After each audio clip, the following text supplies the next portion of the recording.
Infantile diarrhoea বা শিশু উদরাময় কি?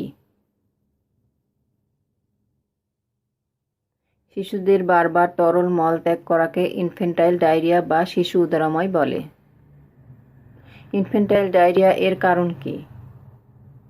1. মায়ের স্তন দুধের কোনো প্রকার দোষ হলে এবং শিশু সেই দুধ পান করলে ইনফ্যান্টাইল ডায়রিয়া হতে পারে। 2. দাঁত ওঠার সময় শিশুর পাকাশয়ের উত্তেজনা সৃষ্টি হয়, এই সময় খাবারের অনিয়ম হলেই শিশুর উদরাময় দেখা দেয়।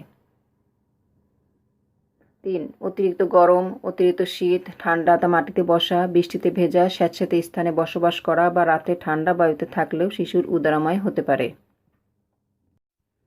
4. শিশুর পেটে কৃমির দোষ থাকলেও উদরাময় হতে পারে। 5. শিশুর অনিয়মিত, অতিরিক্ত বা অনুপযুক্ত খাদ্য আহারের কারণেও উদরাময় হতে পারে। ইনফ্যান্টাইল ডায়রিয়ার এর লক্ষণ কি? উদরাময় হলে শিশুর পেট ফেঁপে ওঠে, পেটে কামড়ানি ও কোথানির জন্য শিশু শুধু গা মোচড় দেয়, হাত পা ছুটতে থাকে, পেটের কাছে পা ভাঁজ করে রাখে ও কান্নাকাটি করে। রোগীর প্রাথমিক অবস্থায় কয়েকবার সাধারণ মলযুক্ত তরল মল দেখা দেয়, কিন্তু শীঘ্র তা শ্লেষ্মা মিশ্রিত হয়ে পড়ে। মলের বর্ণ উজ্জ্বল হলুদ, সবুজ অথবা উভয় মিশ্রিত হতে পারে, আবার কখনো হলুদ বর্ণ পরিবর্তন হয়ে সবুজ হয়ে যায়। মলের সাথে অজীর্ণ দুধের অংশ বা চর্বির মতো পদার্থ দেখা যায়। রোগ বেড়ে গেলে মলত্যাগের সংখ্যা বৃদ্ধি পায়। পাকস্থলীর উত্তেজনাবশত কখনো বারবার বমি হতে পারে, শিশুর চোখ মুখ বসে যায় ও পানিশূন্যতার সৃষ্টি হয়। ইনফ্যান্টাইল ডায়রিয়ার জটিলতা কি? ডিহাইড্রেশন দেখা দিতে পারে, কনভালশন হতে পারে, ইউরিমিয়া হতে পারে, ভেনাস থ্রম্বোসিস হতে পারে, অ্যাবডোমিনাল ডিস্টেনশন হতে পারে, প্যারালাইসিস, আইলিয়াস হতে পারে।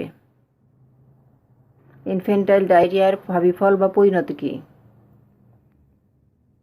রোগের প্রথম অবস্থা হতে সুচিকিৎসা হলে শিশু শীঘ্রই সেরে ওঠে, তা না হলে শিশু অতি দ্রুত শীর্ণ ও অবসন্ন হয়ে পড়ে। শিশুর নাড়ি দ্রুত, গা উত্তপ্ত ও শুষ্ক এবং শিশু অত্যন্ত খিটখিটে হয়ে পড়ে, মস্তিষ্কে জল সঞ্চয় হয়ে অচেতন হয় বা তর্কা হয়ে মৃত্যুমুখে পতিত হয়। অনেক সময় শিশু খুব শীর্ণ ও রক্তশূন্য হয়ে ম্যারামাস রোগে আক্রান্ত হয়ে পড়ে। অবশেষে নিউমোনিয়া, ব্রঙ্কাইটিস বা উদরাময় হয়ে শিশুর মৃত্যুমুখে পতিত হয়। ইনফ্যান্টাইল ডায়রিয়া এর হোমিওপ্যাথিক চিকিৎসা কি? লক্ষণ অনুযায়ী ক্যালক্রাকার্প, আর্জেন্টাম নাইট্রিকাম, ক্যামোমিলা, পডোফাইলাম, এন্টিমক্রুট, ইপিকাক, ইথুজা, সালফার, ম্যাককাপ ছাড়াও যে কোনো মেডিসিন আসতে পারে।